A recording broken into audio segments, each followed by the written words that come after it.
Hello everyone, so welcome to Jaydev classes for JRF in Political Science। कैसे हैं आप सब friend? This is Meenakshi Singh और हम लोग डिस्कस कर रहे थे मोस्ट एक्सपेक्टेड एमसीक्यूज जो आप लोगों के एग्जाम में आने के पूरे चांसेस हैं।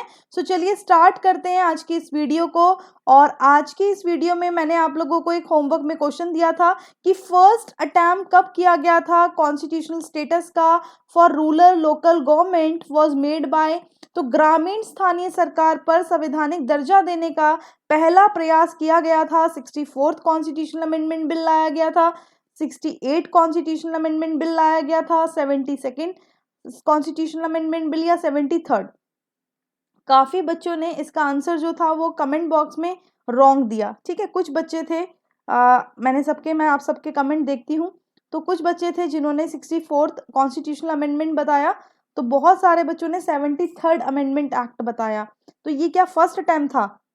73rd फर्स्ट अटेम्प्ट था? नहीं, फर्स्ट अटेम्प्ट किया गया था पहली बार 64th में। और मैंने आप सभी को एक लीड और दी थी, वो क्या दी थी मैंने कि अभी यूपी पीजीटी में पेपर में आया था, है ना? तो ये ध्यान रखना। चलो थैंक यू। यहाँ पर इसका राइट आंसर आपका 64th कॉन्स्टिट्यूशनल अमेंडमेंट बिल होगा। ठीक है, चलो नेक्स्ट क्वेश्चन है आपका, मैच करना है लिस्ट 1 को लिस्ट 2 से। तो लिस्ट 1 और लिस्ट 2 यहाँ पर दिए हुए हैं। फाइनेंस कमीशन, नगर पंचायत, डेमोक्रेटिक डिसेंट्रलाइजेशन और मंडल पंचायत। तो यहाँ पर अशोक मेहता कमेटी है, 73rd कॉन्स्टिट्यूशनल अमेंडमेंट एक्ट है, 74th कॉन्स्टिट्यूशनल अमेंडमेंट एक्ट है और बलवंत मेहता कमेटी है। सो यहाँ पर राइट आंसर जो होगा क्या हो जाएगा? राइट आंसर देखो हिंदी में यहाँ पर आप लोग इसको देख सकते हो, वित्त आयोग, नगर पंचायतें, लोकतांत्रिक विकेंद्रीकरण और मंडल पंचायत। तो यहाँ पर राइट आंसर क्या होगा? राइट आंसर हो जाएगा आपका बेसिकली ऑप्शन नंबर ए। तो फाइनेंस कमीशन का क्या होगा? फाइनेंस कमीशन का होगा 73rd कॉन्स्टिट्यूशनल अमेंडमेंट एक्ट। जो आपके नगर पंचायत है, नगर पंचायत का होगा 74th constitutional amendment act. Democratic decentralization का होगा आपका बलवंत मेहता कमेटी और मंडल पंचायत का होगा आपका Ashok Mehta committee. I hope आप लोगों को ये क्लियर होगा। तो राइट आंसर इसका क्या होगा? Option number A. Next question है आपका, जो असर्शन है और रीजन है तो ये बताना है। तो principle of unity of command can not always be strictly followed in organization. Reason कहता है कि एम्प्लॉयज जो होते हैं ऑफ्टन यहाँ पर डुअल कंट्रोल में होते हैं। तो एडमिनिस्ट्रेशन होता है और दूसरा टेक्निकल होता है। तो यहाँ पर ऑप्शंस आप देख सकते हो, both A are true, R is correct explanation of A. फिर आपका नेक्स्ट कहता है both A are true but R is not correct explanation of A is true, R is false, A is fall, R is true. तो हिंदी देखेंगे, command की एकता का सिद्धांत हमेशा संगठनों में कड़ाई से पालन नहीं किया जा सकता, क्योंकि कर्मचारी अक्सर दोहरे नियंत्रण में होते हैं, एक तो प्रशासनिक और एक तकनीकी। तो यहाँ पर राइट आंसर आपका क्या हो जाएगा? राइट आंसर बेसिकली आपका हो जाएगा ऑप्शन नंबर ए, है ना? क्योंकि आप क्योंकि भी करके देखोगे तब भी हो जाएगा। तो जो principal of unity of command है बेसिकली, ठीक है, तो ये ऑलवेज भी स्ट्रिक्टली फॉलोड नहीं हो पाती है, बिकॉज एम्प्लॉयज जो होते हैं वो डुअल कंट्रोल में होते हैं, है ना? तो right answer is A. E governance, जो ई गवर्नेंस होती है वो कॉस्ट एफिशिएंट होती है, ट्रांसपेरेंट होती है, टाइम सेविंग होती है और रिस्पॉन्सिव होती है। तो सिलेक्ट करना है करेक्ट आंसर को। तो यहाँ पर राइट आंसर क्या होगा? आप हिंदी देख सकते हो, ई गवर्नेंस लागत कुशल होती है, पारदर्शी होती है, समय बचाने वाली और होती है, उत्तरदायी होती है। बहुत इजी आंसर है इसका। Right answer is A B C D. आप सबको पता है ई गवर्नेंस जो है आपकी कॉस्ट एफिशिएंट होती है ना? और उसमें हम लोग देखते हैं कि ट्रांसपेरेंट भी होती है, टाइम सेविंग भी होती है और रिस्पॉन्सिव भी होती है। उसके बाद नेक्स्ट क्वेश्चन आप देखोगे कि which one of the following committee has recommend legal protection to whistle blower. तो कौन सी कमेटी ने यहाँ पर रिकमेंड किया था कि लीगल प्रोटेक्शन होना चाहिए किसको?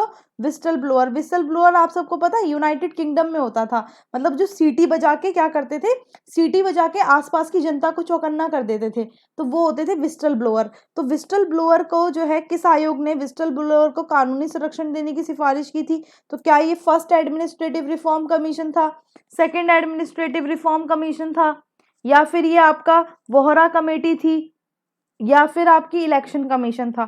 सो राइट आंसर क्या होगा यहाँ पर आपका? सेकेंड एडमिनिस्ट्रेटिव रिफॉर्म कमीशन था ये।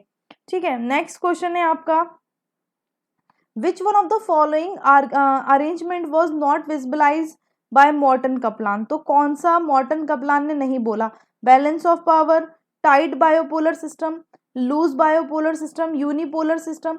मॉर्टन कपलान जो हैं आप सभी को पता ही है, ये एक तरह से क्या बताते हैं, ये सिस्टम को बताते हैं इंटरनेशनल रिलेशन में, है ना। तो इन्होंने बेसिकली किसकी कल्पना नहीं की थी, किस व्यवस्था की कल्पना ये नहीं करते। सो राइट आंसर यहाँ पर क्या होगा, यहाँ पर देखो किस मॉर्टन कपलान द्वारा निम्नलिखित में से किस व्यवस्था की कल्पना नहीं की गई थी। तो बेसिकली ये किस पर बात करते हैं, मॉर्टन कपलान अगर आप देखो तो इसका जो राइट आंसर हो जाएगा टाइट बायोपोलर सिस्टम की बात करते हैं, है ना। और लूज बायोपोलर की सिस्टम की भी बात करते हैं, वो करते हैं Morton Kaplan.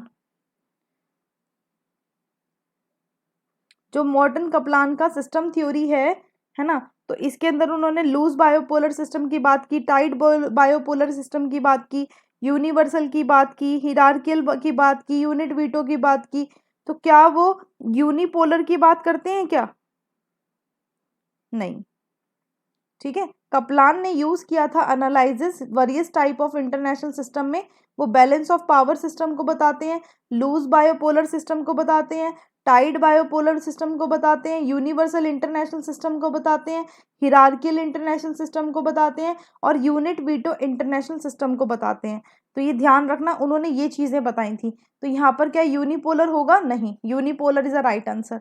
So next question है आपका, which of one of the following is not a technique of balance of power, तो कौन सी टेक्निक नहीं है शक्ति संतुलन की? तो amassing of weapons, seizure seize करना टेरिटरी को, मैथड ऑफ परसुएशन, या फिर बफर जो क्रिएट करना, बफर स्टेट। तो यहाँ पर आप हिंदी देख सकते हो, निम्नलिखित में से कौन शक्ति संतुलन की तकनीक नहीं है? शस्त्रों का एकत्रीकरण, भूभाग को जब्त होना, ठीक है, भूभाग का क्या होना, भूभाग का जब्त होना, और अनुनय के तरीके, बफर राज्यों का निर्माण। तो यहाँ पर राइट आंसर क्या होगा, मेथड ऑफ परसुएशन आपका बैलेंस ऑफ पावर की टेक्निक नहीं है, यानी कि परसुइट करना किसी को, परसुएशन तो आप समझते ही हो, अनुनय के तरीके, है ना। तो ये ध्यान रखना। चलो ये क्वेश्चन जो है आप लोगों का होमवर्क के लिए है। ये क्वेश्चन आप देख सकते हो, 1999 में नाटो ने एक्ट किया था against Serbia, accusing of indulging of act ethnic cleansing in Kosovo. To this other major powers such as Russia and China reacted as under, तो रशिया क्रिटिसाइज किया था नाटो को acting without UN approval. China ने describe किया था NATO act को as a illegal. Both Russia and China ने criticize किया था नाटो को विदाउट यूएन अप्रूवल, या रशिया एंड चाइना ने रिमेंड किया non committal on the issues. तो हिंदी में भी आप इस क्वेश्चन को देख सकते हैं, और इसका आंसर आप लोगों को करना है कमेंट बॉक्स में, ठीक है। अगर आप लोगों को ये वीडियो पसंद आई तो ज़रूर लाइक करके जाइएगा। डिटेल कोर्स चल रहा है, स्पेशल क्लासेस चल रही हैं। अगर आप यूपी असिस्टेंट प्रोफेसर के लिए प्रिपेयर कर रहे हो तो आप लोगों के लिए कोर्स यही है, ठीक है। यहाँ पर 3 मंथ का कोर्स चल रहा है यूपी, आप लोगों के लिए यूपी असिस्टेंट प्रोफेसर के लिए क्रैश कोर्स जो है आपका पॉलिटिकल साइंस पर, इसकी क्लासेस 11 AM होती हैं, स्पेशल क्लासेस डेली होती हैं। आप इस वीडियो के डिस्क्रिप्शन में जाके हमारा टेलीग्राम ज्वाइन कर सकते हैं। टेलीग्राम में आप लोगों को इम्पॉर्टेंट जो भी पीडीएफ्स हैं, बुक्स की पीडीएफ्स हैं, वो आप लोगों को मिल जाएंगी, ठीक है, जो आप लोगों को काफ़ी हेल्प करेंगी। इसके अलावा देखिए, ये अगर आप यूपीएससी की परीक्षा की तैयारी कर रहे हैं तो ये 3 मंथ का कोर्स आप लोगों के लिए है। ये जो 45 डेज का क्रैश कोर्स है, तो इसमें हम 2 एडुकेटर्स आप लोगों को 1 to 10 यूनिट्स कवरअप करा रहे हैं।